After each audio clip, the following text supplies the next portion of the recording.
Alright, we're just going to get right into this video. Sorry for the bit of a late one this week. Just remember my tutoring and video form are in the description, and let's go. The topics, sequences and series, personal, not very nice topic that I don't like, but it's actually not that bad. I'm just kind of a hater. And then differential equations, they can be quite hard. When you get used to them, the top students will just say, oh, they're just really easy and like they just take ages, but they can trip you out in the exam. They're usually the last question in the exam. I mean, recently actually they've been putting them around the middle of the paper and been putting easier questions, but usually most of the time they're at the end of the paper. So also good job everyone. All finished all the content for now until second year or until after the exam. But next let's get straight into the assignment. Alright, so we got some simple integration going on here. So part one, this is just reverse chain. Just you should know your standard results by now. Next, again, more reverse chain. This is again more. So this should be a 2x. Sorry. Part three, this is just a learn, simple learn thing, and then part D, just another learn thing. Question two. We have show this integral. This is just another reverse chain. We're gonna get this. I know why that says theta there. That should be pi. Yeah, and then these integrals here. Oh no, sorry. What we're talking. So you substitute theta into this, and then solve, get your theta value. Then part B, turn it into the half angle equivalents, or the half angle double angle equivalents, and then you can now put that into this form, and then solve and not solve, just substitute limits in. Next we have, this is just x squared. This is a common trick or the BHASVIC. I don't know how much. I don't think the A-level examiners do it that much, but BHASVIC definitely do it a lot, where they put cos squared in the denominator because it's but that's just sec squared, which is integrates to tam. This is just turning it into double angles. You just do all this, and then eventually it works. I should probably move this. And then for part B, you just integrate it, which is this. This should be a... Did I not integrate it? Are we serious? Alright, I didn't integrate it. It should be a quarter x plus 3/16 sine 2x plus 1 over 64 sine 4x. Anyway, this question you could turn this into like all cos squared and then turn it into double angles, but I just turn them both into double angles automatically. And then you end up with that. Next, DI method. So this is integration by parts. I'll make a video on this if anyone wants to. I'll make a video on this method, or you can search it up. I think Black Pen Red Pen has a very good video on it. Although some of the integrals there are very above the level of A level, so if you want, I'll make a video on it. Just comment that in the description. And this is the answer, because you just have to substitute your limits in. Next, this translation. This is an interesting question. This actually came up on a harder version of this came up on the Tamur one time. And part B, not part A. Part A is just translation and stretch by 1/8.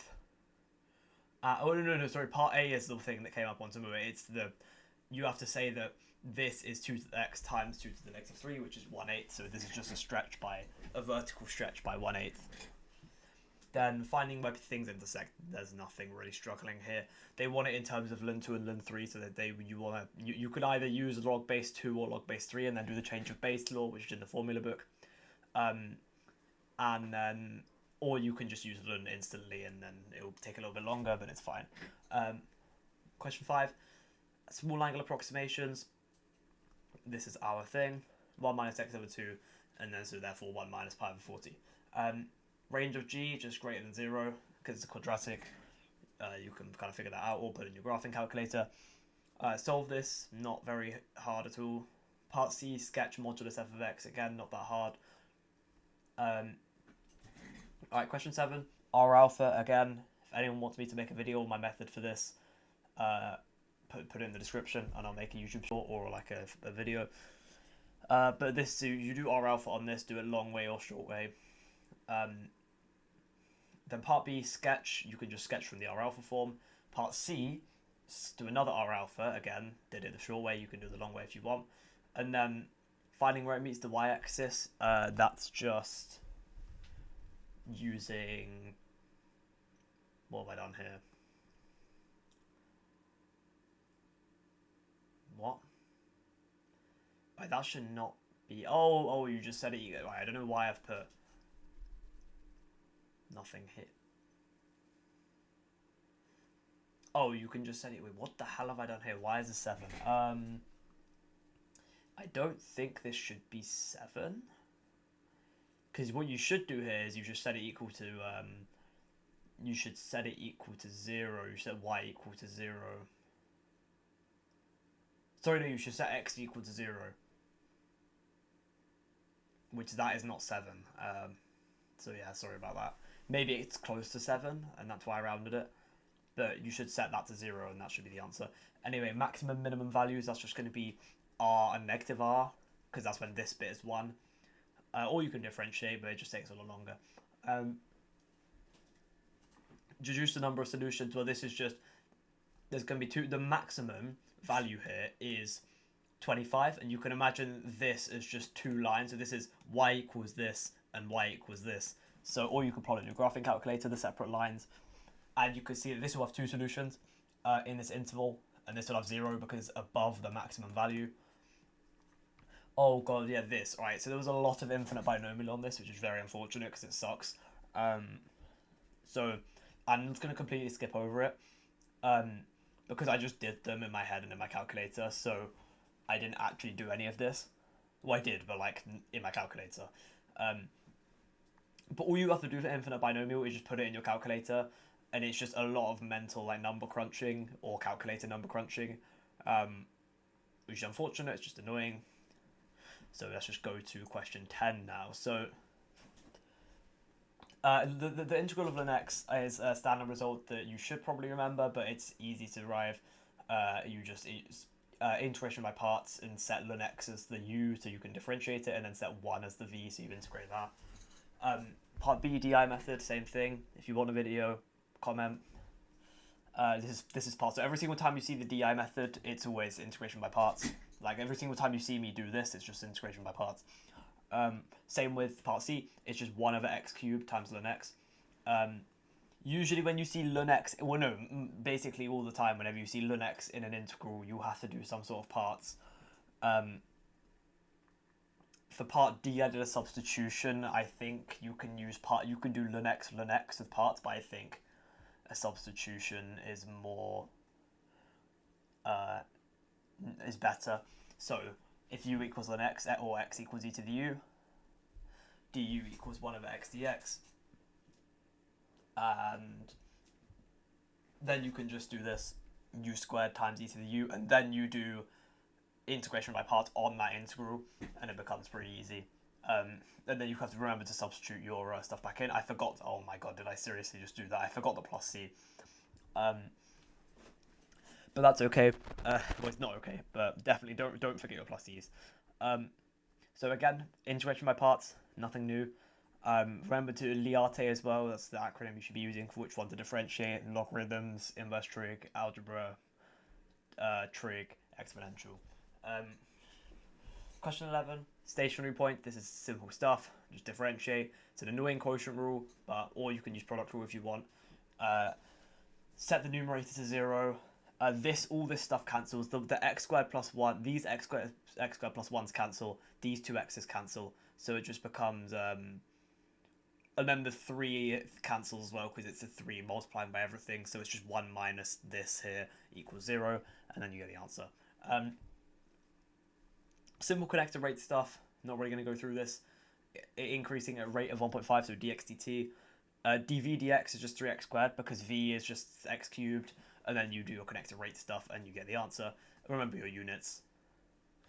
This is a question that I think question 13 and section B question 1 we didn't, well, at least my class didn't do this in class. I know a couple of classes did, but in the exam it would give you the exact substitution. So this is kind of annoying from the BHASVIC people, but whenever you see root 1 minus, this is something you would do in further, not even in further really, because in further they'll still give, in like second year, they'll still give you the substitution, but it's something that you should kind of remember. When you have something minus x squared, well no, a squared minus x squared, you substitute a sine u, and then if it's a squared plus x squared in the root, it's a tan u, because you want it, but or you can kind of just think, how is this going to simplify? So if you substitute sine u in, it's going to become root 1 minus sine squared x, which is just cos x, so that's going to simplify. So here, and then dx is cos u du, which means you do your roots here, and then you have sine squared u, which is x squared. The 1 minus sine squared u rooted is cos u, and then you multiply by another cos u because of the dx. And then now you have this integral, and you can turn this all into double angles, and then you can eventually do the entire thing, and you'll get your answer. All right, these substitutions are quite nice. So this was interesting because a couple of these questions just didn't make any sense whatsoever. Like the answers weren't right, and they just don't really make any sense. But we'll get to that. So part 1 is quite easy. You just do a substitution, do power rule, and then substitute back in. Part B, the reason why this doesn't really work is because the cos x is on the denominator, which means that a substitution of u equals sine x just wouldn't work for this question. Because how this integral actually works is you would separate this into, it would turn into sec x plus tan x, and you just integrate them separately. But I don't know why they did this. But anyway, this next question, I don't know why they really made you do this, but you have to turn this into 1 minus cos squared x, and then it turns quite easy. So same with part E. This integral also didn't really make much sense. Because, actually, yeah, why did this integral make... No, they've changed this, because it was not like this when I did it. This is this is really easy. Yeah, this is really easy. I don't know why, they've definitely changed it. So this integral is actually quite easy. You can just implicitly differentiate both sides to get 2u du dx equals sec squared x dx. Also, no, 2u du equals sec squared x dx, and you can cancel that out. And then tan x is just u squared minus 1. This is just u, and then it will become really easy. I don't know why. They've 100% changed this, because there's no way that I didn't see that while I was doing it. Because they have done that before multiple times, like where they've just put a bad question and then changed it. And then question F, so this is just turning it into 1 plus tan squared, and then the sec squared will cancel with the du, and then you get this, and this is your answer. So yeah, this is an interesting proof. So root half is just root 2 over 2. You can do the simplifying if you want. And I just said that, I mean, you probably could just say that if we know that root 2 is irrational, therefore root 2 over 2 is irrational. But, or you can do the whole root 2 irrational proof, but with root 2 over 2 instead. But I just said that an irrational number times a rational number is always irrational. Therefore, it's going to be... Oh wait, that's not even true actually. But an irrational number times by like a constant times by a half. Any irrational number times by a half is going to be irrational. Therefore, you can just do the root 2 proof, and it will work. In the exam, I would probably just do it with this, and but here I just couldn't be bothered to do the annoying proof. So. The proof for this, you say that it's P over Q expressed as P over Q where they have no common factors, and then you do a little bit of rearranging, say that therefore P squared is even, therefore P is even, so we can let P equal 2K, therefore Q is even, therefore 2 is a factor, which means there's a contradiction because we said that over here that P and Q have no common factors, but we've just proven that they both have a common factor of 2. Right. These are some pretty... interesting integrals. What did I do for part C? Anyway, I don't... What the hell? That's an interesting integral. Anyway, so part A, these are two pretty standard... Well, this is a pretty standard integral in further maths, but in normal, you can just cut... It's tells you the substitution to use, so this is pretty easy. So it just becomes 1, which means it's just arc... so then it becomes theta, which is just arc sine x, because we said that sine theta equals x, so x equals... theta equals arc sine x. Same with this, you do the exact same thing. And it becomes negative arc cos of x, which is just the same as arc sine of x. Part C, this is a really interesting integral. So what I did here, I multiplied both sides by square root of 1 minus x. So what will happen here, so I separate the square root into the numerator and the denominator, and then this numerator 1 will cancel because it's multiplying the same thing, but square rooted. And then this will become square root of 1 plus x, 1 minus x. And then now we can do our substitution. X equals sine u, dx equals cos u, du. And then... so what will happen here is that the denominator will turn into cos u, which will cancel with the cos u from the du. Therefore, it just turns into 1 minus sine u. And then you can do this, and that will be your integral. This is just something I remembered from doing inverse trig. You don't actually have to do that. Did they even put that in the... I don't even remember if they put that there. Anyway, when is it even due? 2nd of March, huh? Anyway, so we have... This is an interesting question. So we need to find the critical regions for the different tests. So write out your distribution. I actually didn't do this first one. I didn't look at this first one. Write your distribution, write out your statements, and then...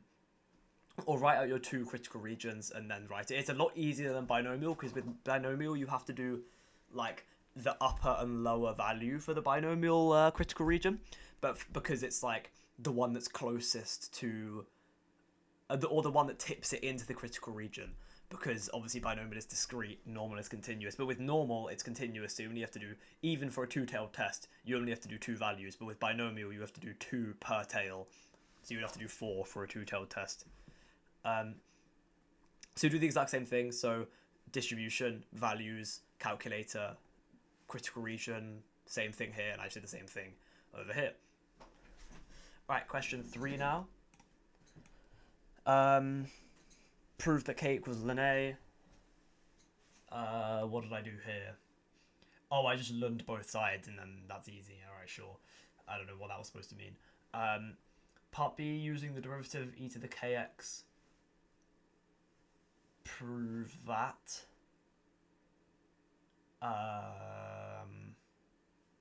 What have I done here?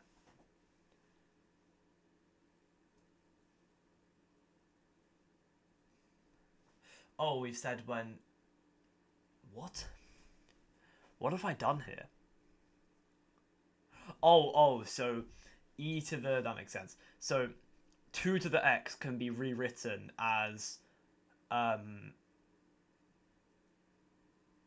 2 to the x can be rewritten as e to the x... Sorry, that's not ln 2x. That's e to the x ln 2. It looks like the x is in the ln, it's not. It's e to the x ln 2 because of this thing we said over here. Or just because you can, that's something in the formula book as well you can look at.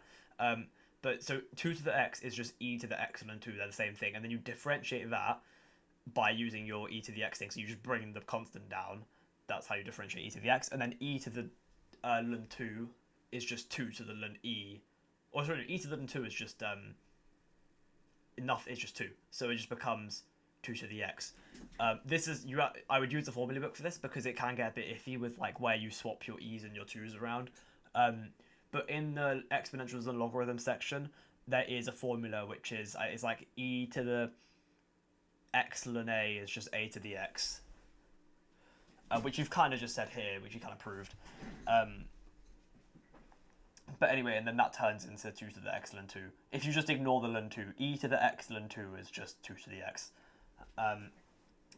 which again it doesn't really make much sense. But there's like a log law which is a to the ln b equals b to the ln a, which it makes a lot of sense when you use that log law here, because you can swap the 2 and the e around, and then it just becomes 2 to the x ln e. Ln e is 1, so it's just 2 to the x. Deduce the gradient of the curve, or just substitute the value in.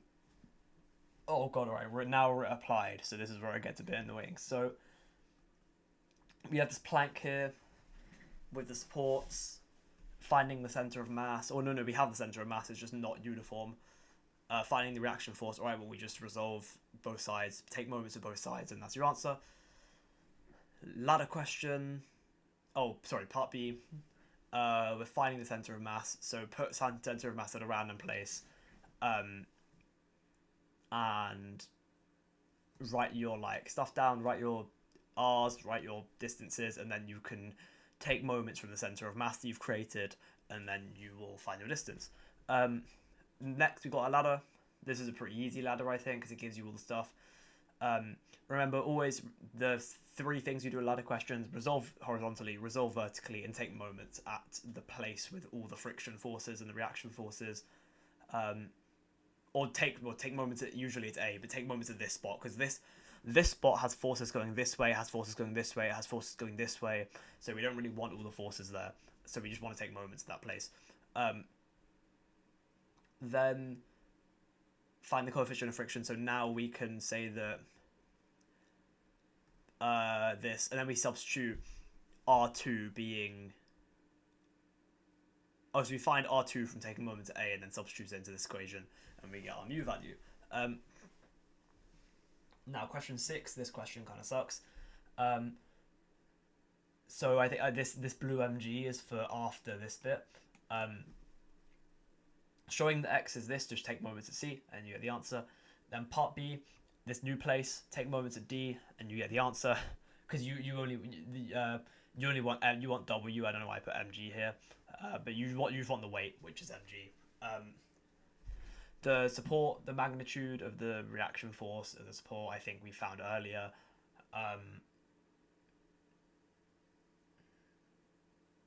Yeah, sorry, why? Why is this? What? Why? It tells you the reaction at D, and then asks you to find the magnitude of the reaction at D. I don't know why. Maybe I got this wrong, because the reaction should be different because there's a rock down. So maybe I just got that wrong, and that is actually wrong. State how I've used the fact that the rock is a particle while the weight acts exactly at the point we want it to. Alright, normal distribution. We have this, and we can use our calculator to find the standard deviation. Next, that's just probability that x is in between. So 2.4 is less than x is less than 2.6. Yeah, less than 2.6. Next, we got a binomial. This is a classic where you use the normal into a binomial, and then you do this. Oh yeah, right. So these vector questions, I kind of cheated in these vector questions because what the hell happened here? So we want to prove that these bisect each other. So we say let x be this point. So get AG, OF, OX, and then AG and OF, and then you can get OX and AX using scalars, and then you say that because the scalars are equal, it means that AX equals OX, which means that they bisect each other because the distance going up to the point is equal to the other distance going up to the point, because we know the lengths are equal to each other. Next, we have this beam, a lot of words as well, which is annoying. Always finding center of masses is always really annoying. So first I took the mass at the thing, is it a man? Yeah, I took moments at the man and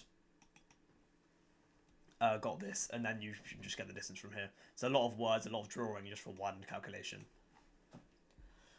This question was literally on the last assignment. I don't really know what the point was, and it's really easy as well. I'm really not going to explain it. Oh, this was evil. Well, A, B, and C you can just put in your calculator, but D, E, F, and G are all horrible questions because it's just annoying. You have to do the inverse normal and then the Z distribution and then simultaneous equations. So I don't know. If you did this yourself without you looking at the answers for any of them, I applaud you. But I did actually do some of these without the answers, just kind of putting in my calculator and copy and pasting. Obviously show your, I haven't said this yet, obviously show you're working in the exam. Do not do this in the exam. Do not just, this would be a 6 mark, one of these would be a 6 mark question in the exam. Do not just write the answers. Anyway, so now another vector question. So we said x be the bisection point, and then write all the vectors that it asks us to, and then write all the vectors to x instead of wherever they go to, and just say that the scalars are equal to each other, therefore they bisect.